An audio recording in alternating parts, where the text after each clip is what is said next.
Happy, happy, happy New Year.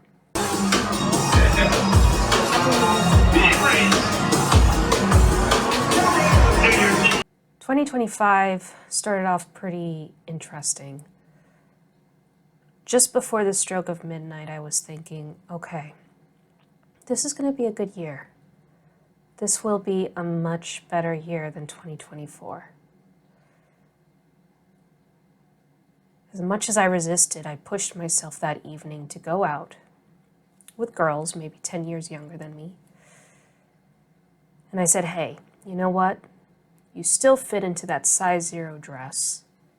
Might as well wear it, rock it, put on some makeup, try that little tutorial where you start with your bronzer before your primer and then build from there.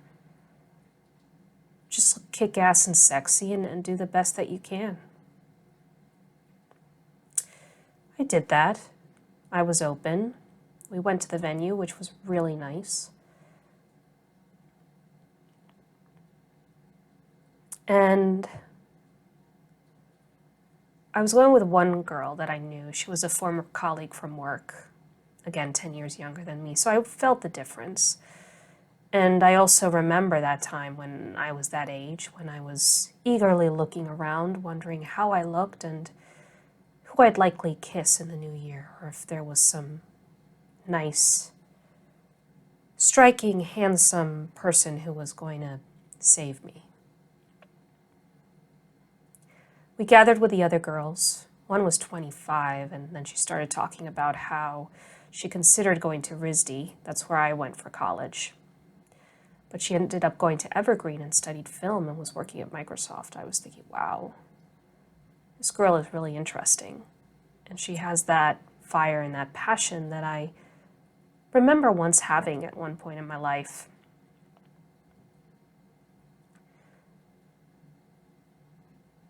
They gave us these interesting tickets to access the venue. It was, the typical play of cards. We each got a card, and I immediately said, hey, this is probably represented. If we turn these into tarot cards, these would represent what our new year would look like, our theme of the new year. The girl who did film got the 5 of Pentacles. The other girl got the 6 of Pentacles, and I got the King of Swords. So if you play cards, you would convert the King of Spades to the King of Swords, and then the Pentacles would be the diamonds. Because I read tarot, they looked at me eagerly and said, oh my God, what does this mean? What does this mean for me for my new year? 5 of Pentacles is never the best card. So when I was looking at this new girl, this filmmaker, who was very sweet and kind, and thinking that she got I wouldn't call it a negative card, but it's not the best card of the pile. Basically, the 5 of Pentacles is an image of these people outside in the cold. And they look at this glass window filled with color as if they're seeking shelter. And it was alarming for me to see that for her. So I just said, this means new beginnings. That was the best thing that I could come up for her.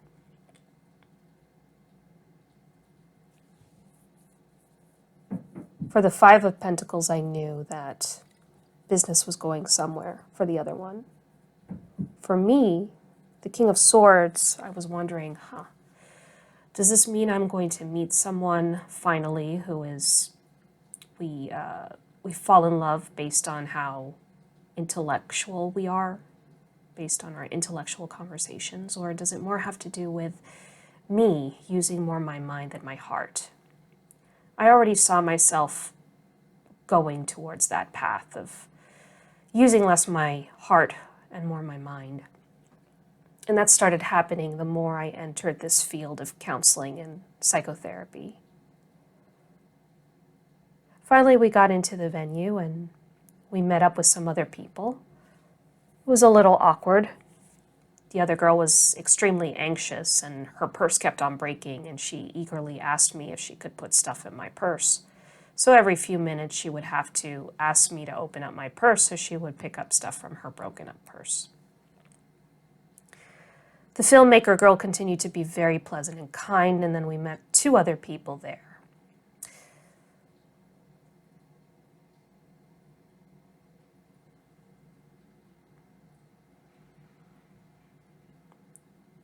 While I was at the bar, I bumped into someone I knew.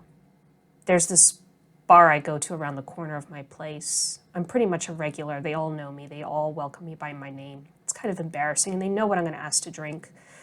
I try to limit myself to have at least 2 glasses of Pinot Grigio every time I go there. I am not going to say how often I go there. And one of the bartenders was there. And I was like, hey, I know you. He said, yes, I know you too. You go to, I go to where you work. I do. Oh, wow. Well, I'm glad you're not working tonight. I hope you have a really good New Year. Hope you have fun. Yeah, you too. That was kind of nice. I can never escape that place.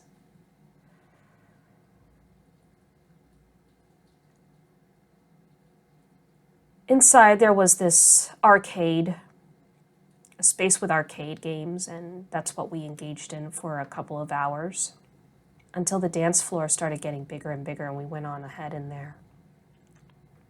It was already 45 minutes in, and I was already getting tired and thinking to myself, what am I doing?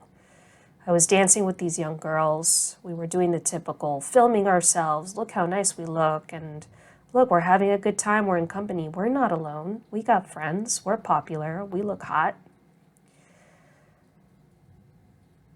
And I was thinking to myself, I gave this a try. I pushed myself to get out here. And I'm not digging it. And I knew why I wasn't digging it, because once you're 37 and you anticipate reaching certain milestones, you kind of don't want to go back to the old stuff anymore. I just felt super old and uncomfortable. And I knew if I had the family that I wanted, I'd be more at peace with where I was. And I was starting to feel more and more uncomfortable. If we went to the girls' bathroom, I started noticing how pasty my face looked in comparison to the other women who seemed to glow and have flawless skin. And I was thinking, back in the days when I would go to clubs in Pittsburgh, another time in my life, I didn't have to worry about that. I was those girls. So again, every time I went to the bathroom for a break, or to support one of my friends because her nose started bleeding, I just kept on thinking, what the hell am I doing here? We went back. It was super, super crowded. I was overstimulated, along with the feeling of not sure I wanted to be there. And then there was the countdown. As the countdown happened, I started thinking about my ex.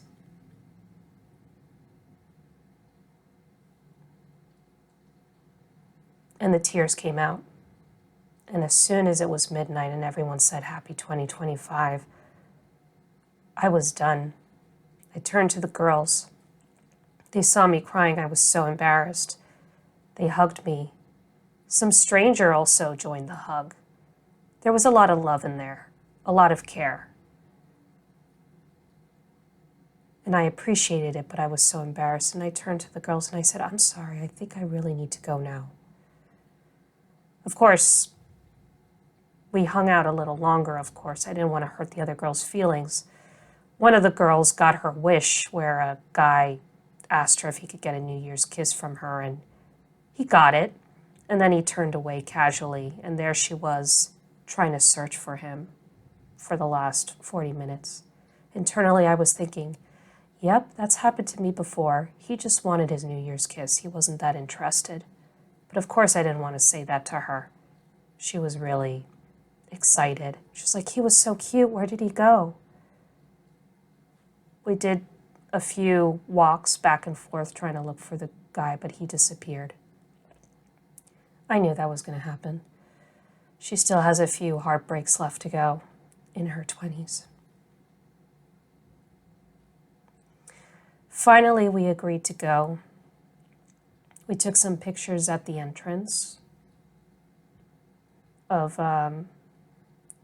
just single poses, group poses, and then a Charlie's Angels pose, which was kind of fun.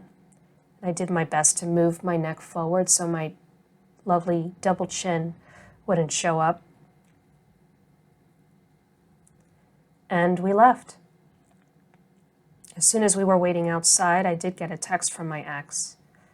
It was a GIF that said Happy New Year of a bear dancing. And I knew why he chose a bear, because I would call him my osito, my bear in Spanish. I was too sad, too disappointed. I wished him a Merry Christmas last time he wished me a Merry Christmas, but I just couldn't do it this time. This time I could not do it. And there the girls were supporting me and saying, this is your new year. This is going to be your year. And part of that change is to not respond to him, to not engage, and to not go back in that patterns where you feel you need him. This is going to help you, and this is going to help him. I knew that part of the things that I want to change, especially with my past lives, is to not repeat the same patterns. And that's why I'm a little worried about the start of this new year, because it feels like my patterns repeat and nothing changes. So I guess I start the new year in a bit of a rough patch.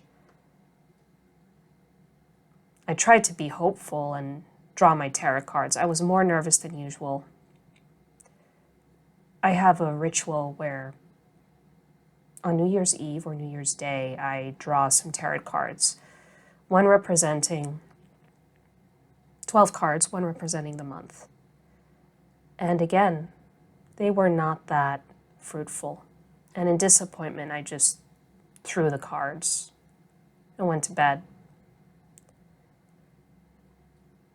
I woke up the next morning feeling like I don't feel that fresh start. This is just going to be my life where things seem to be going somewhere and then there's a destruction and I have to start again. I got to rinse and repeat, rinse and repeat. What's the point of this life, especially at the age I'm in right now? At this stage, I concluded the only thing that I can do is make the best of it. I did have some New Year's resolutions. It was more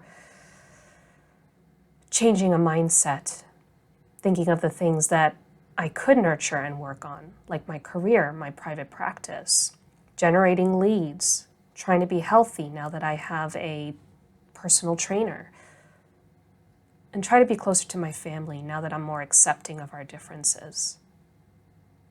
And I know myself more. I've become to learn myself more. So maybe 2024 did bring some positive things to light and also a lot of losses. And the hopes is, with this awareness, I don't repeat the same patterns again and again. I know I have to make the changes to ensure that those don't happen again. And that's my fear. Am I capable? I woke up this morning, I had a client cancel, and I was thinking, okay, how can I make use of this time? If I feel empty, like 2025 is just another year,